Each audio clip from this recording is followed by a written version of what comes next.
Segredos de um modo antigo de rezar. Descubra a linguagem poderosa que nos liga à mente de Deus. Este livro é para aqueles que buscam alívio para o medo e para as incertezas do nosso mundo. Nos momentos em que as angústias da vida invadem os espaços ocultos da sua alma, eu o convido a refugiar-se na beleza, na bênção, na nossa forma perdida de oração e na sabedoria profunda sobre a qual cada uma delas se apoia. É nesse refúgio que você pode encontrar sentido para o que parece incompreensível e a força que o orienta para o término de mais um dia. Introdução. Existem belas e impetuosas forças dentro de nós. Com essas palavras, São Francisco de Assis descreveu o mistério e o poder que habitam o interior de cada homem, mulher e criança que nasce neste mundo. O poeta Sufi Rumi foi além, e descreveu a magnitude desse poder comparando-o a um grande remo que nos impulsiona atrás da vida. Ele diz: se puseres a tua alma junto a esse remo comigo, o poder que formou o universo entrará no teu tendão desde uma fonte que não está fora dos teus membros, mas desde um reino sagrado que está dentro de nós. Com essa linguagem poética, Rumi e São Francisco expressam algo que está além da experiência manifesta do nosso mundo de cada dia.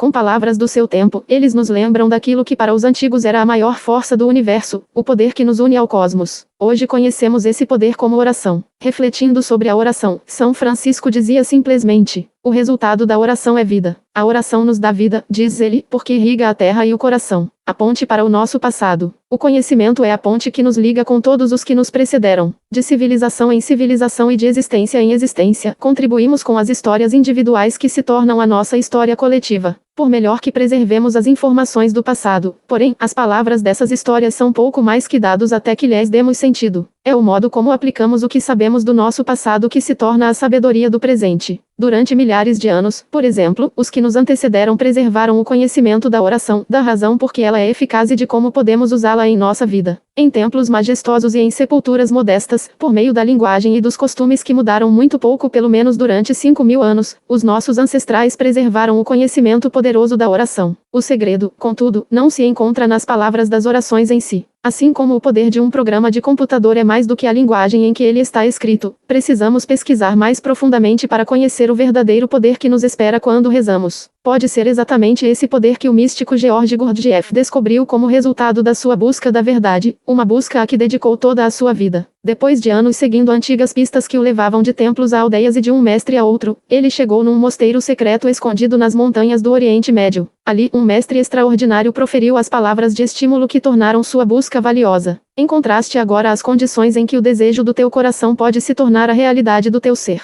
Não posso fazer mais nada senão acreditar que a oração faz parte das condições descobertas por Gurdjieff, para liberar o que São Francisco chamou de forças belas e impetuosas dentro de nós e descobrir as condições em que o desejo do nosso coração se torna realidade. Precisamos compreender a nossa relação com nós mesmos, com o nosso mundo e com Deus. Por meio de palavras do passado, ficamos sabendo como fazer isso. Em seu livro O Profeta, Khalil Gibran nos lembra de que não podemos aprender coisas que já sabemos. Ele diz: nenhum homem pode revelar-vos o que já está meio adormecido na aurora do vosso conhecimento. Faz enorme sentido já termos oculto dentro de nós o poder de nos comunicar com a força responsável por nossa existência. Para isso, porém, precisamos descobrir quem realmente somos. Duas perguntas universais. Perguntaram certa vez ao antropólogo pioneiro Louis Leakey por que eram tão importantes para ele as suas pesquisas para descobrir as provas mais antigas da existência humana. Ele respondeu: sem uma compreensão de quem somos e de onde viemos, creio que não podemos progredir verdadeiramente. As palavras de Leakey contêm muita verdade, tanto que a maior parte da minha vida adulta vem girando em torno da minha busca para saber quem somos e como o conhecimento do nosso passado pode nos ajudar a ser pessoas melhores e a criar um mundo melhor. Com exceção da Antártica, a minha busca do mistério do nosso passado levou-me a todos os continentes do planeta. De grandes cidades como Cairo e Bangkok, a aldeias remotas no Peru e na Bolívia. De antigos mosteiros no Himalaia do Tibete a templos hindus no Nepal. Durante o tempo em que vivenciei essas culturas, um único tema se destacou. As pessoas deste mundo estão preparadas para algo mais do que o sofrimento e a incerteza que definiram suas vidas na maior parte do século XX. Elas estão preparadas para a paz e para a promessa de um amanhã melhor. Embora nossas culturas e modos de vida pareçam diferentes externamente, sob a superfície estamos todos em busca da mesma coisa, uma terra que possamos chamar de lar, uma maneira de sustentar nossas famílias e um futuro melhor para nós mesmos e para os nossos filhos. Ao mesmo tempo, há duas perguntas que as pessoas de todas as culturas me fazem seguidas vezes, seja diretamente seja com a ajuda de tradutores. A primeira é simplesmente: o que está acontecendo com o nosso mundo? A segunda é: o que podemos fazer para melhorar as coisas? As respostas para as duas parecem estar entremeadas num entendimento único que liga as tradições de oração atuais com as mais antigas e respeitadas tradições espirituais do nosso passado.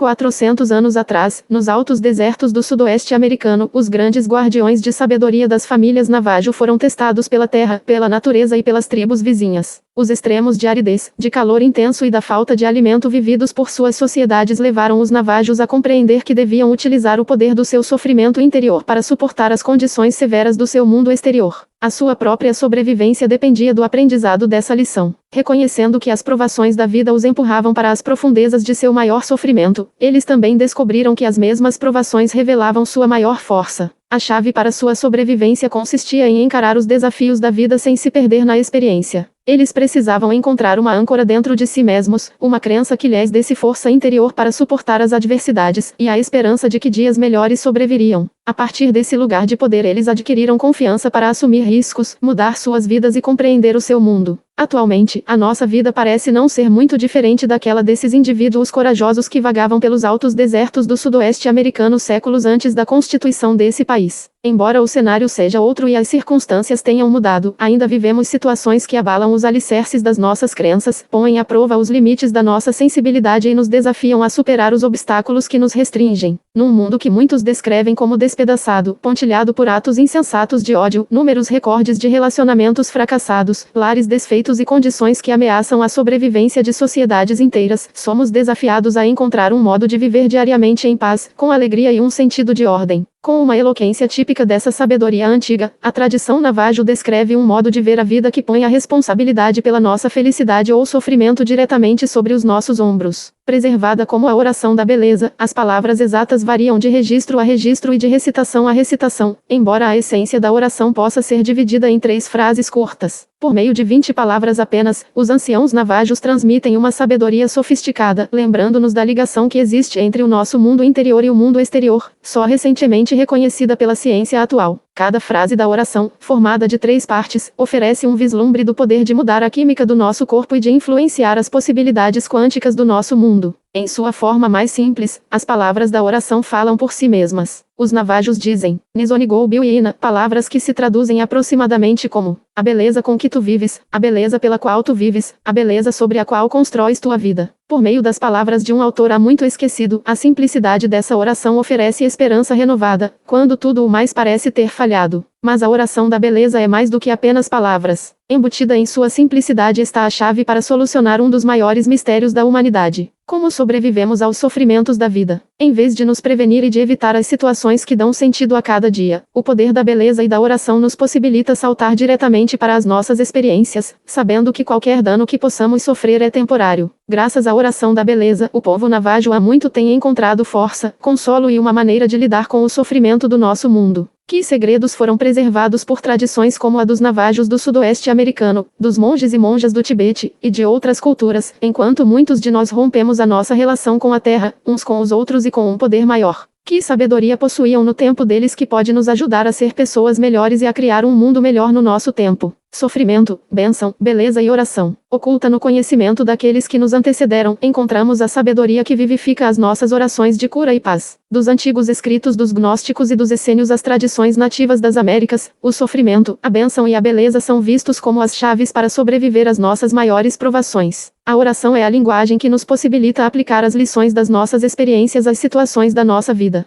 Dessa perspectiva, sabedoria e sofrimento são 2 extremos da mesma experiência. São o início e o término do mesmo ciclo. O sofrimento é o nosso sentimento inicial, a nossa resposta visceral à perda, à decepção ou à notícia de algo que agride as nossas emoções. A sabedoria é a expressão curada do nosso sofrimento. Transmutamos o sofrimento em sabedoria encontrando um novo significado nas experiências dolorosas. Bênção, beleza e oração são os instrumentos para a nossa mudança. O visionário cristão do século XX, o reverendo Samuel Schoemaker, descreveu o poder da oração para produzir a mudança numa sentença única, poética e talvez enganosamente simples. Pode ser que a oração não mude as coisas para você, mas com certeza muda você para as coisas. Embora não possamos retroceder no tempo para reverter a razão por que sofremos, temos o poder de transformar aquilo que a perda de pessoas queridas, o choque de promessas não cumpridas e as decepções da vida significam para nós. Ao fazer isso, abrimos a porta que nos leva a uma solução curativa até mesmo das nossas lembranças mais dolorosas. Sem compreender a relação entre sabedoria e sofrimento, a nossa tolerância à dor pode parecer sem sentido, cruel até e contínua, pois o ciclo de sofrimento permanece aberto. Mas como podemos nos distanciar do sofrimento da vida por tempo suficiente para descobrir a sabedoria em nossas experiências? Quando somos sacudidos por uma perda, por uma confiança quebrada ou por uma traição impensável horas ou momentos antes, como nos afastar das nossas emoções por tempo suficiente para sentir alguma outra coisa? É aqui que entra em cena o poder da bênção. Bênção é libertação. Bênção é o antigo segredo que nos liberta do sofrimento da vida por tempo suficiente para substituí-lo por outro sentimento. Quando abençoamos as pessoas ou as coisas que nos fizeram sofrer, suspendemos temporariamente o ciclo de sofrimento. É irrelevante se essa suspensão dura um nanosegundo ou um dia inteiro. Qualquer que seja o período de tempo, durante a bênção abre-se para nós uma passagem por onde começamos a nossa cura e prosseguimos com a vida. A chave é que por um determinado período ficamos livres do sofrimento o bastante para que algo diferente entre no nosso coração e na nossa mente. Esse algo é o poder da beleza. A beleza transforma. As tradições mais antigas e sagradas nos lembram de que a beleza está em todas as coisas, independentemente de como as interpretamos na nossa vida diária. A beleza já está criada e está sempre presente. Embora possamos modificar o ambiente que nos envolve, criar novos relacionamentos e mudar-nos para novos lugares para satisfazer as nossas ideias sempre instáveis de equilíbrio e harmonia, os fundamentos que sustentam essa beleza já estão presentes. Além da fruição das coisas que simplesmente agradam os nossos olhos, as tradições de sabedoria descrevem a beleza como uma experiência que toca também o nosso coração, a nossa mente e a nossa alma. Com a nossa capacidade de perceber a beleza, mesmo nos momentos mais feios da vida, podemos elevar-nos o suficiente para dar novo significado ao nosso sofrimento.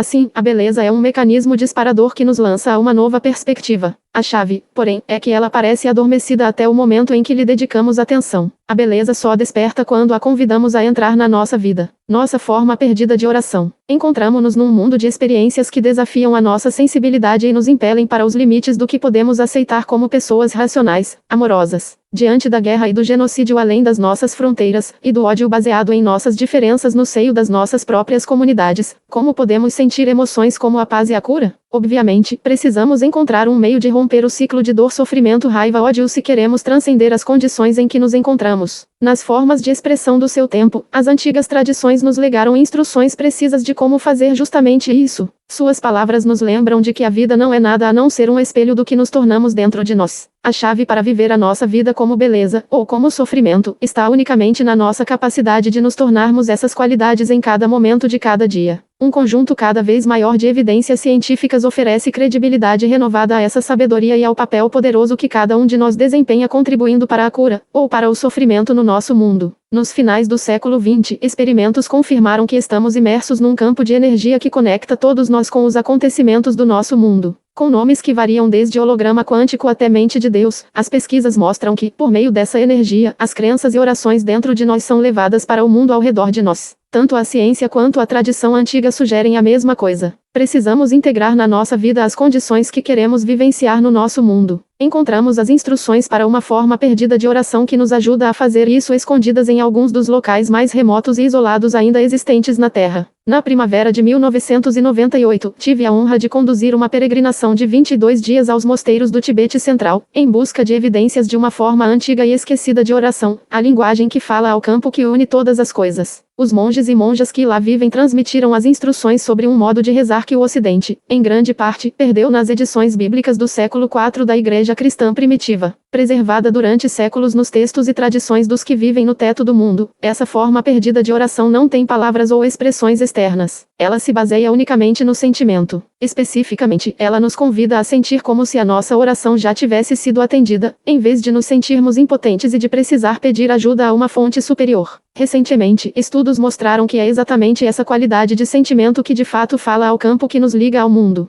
Por meio de orações de sentimento, recebemos o poder de participar da cura da nossa vida e dos nossos relacionamentos, e também do nosso corpo e do nosso mundo. Fazer como os anjos fazem. A chave para utilizar essa forma de oração é reconhecer o poder oculto da beleza, da bênção, da sabedoria e do sofrimento. Cada um desempenha um papel necessário como parte de um ciclo maior que nos permite sentir, aprender, liberar e transcender os sofrimentos mais profundos da vida. As palavras de um escriba anônimo, que registrou os ensinamentos de Jesus há quase 2000 anos, lembram-nos de que o poder para mudar o nosso mundo, como também os obstáculos que se interpõem entre nós e esse poder, está dentro de nós. Ele afirmou simplesmente: a coisa mais difícil de todas de fazer como seres humanos é pensar como os anjos pensam, e fazer como os anjos fazem. A oração é a linguagem de Deus e dos anjos. Ela é também a linguagem que nos foi dada para curar o sofrimento da vida com sabedoria, beleza e graça. Quer aprendamos a respeito do poder da oração na internet atualmente ou num rolo de pergaminho do século I, a mensagem é a mesma. Aceitar a nossa capacidade de usar essa linguagem universal pode bem ser o maior desafio da nossa vida. Ao mesmo tempo, é a fonte da nossa maior força. Quando sabemos sem nenhuma dúvida que já falamos a linguagem de sentimento da oração, despertamos aquela parte de nós que jamais pode ser roubada, perdida ou levada. Esse é o segredo da forma perdida de oração. Fim da introdução. No próximo vídeo trarei para você o primeiro capítulo deste livro revelador. O primeiro segredo.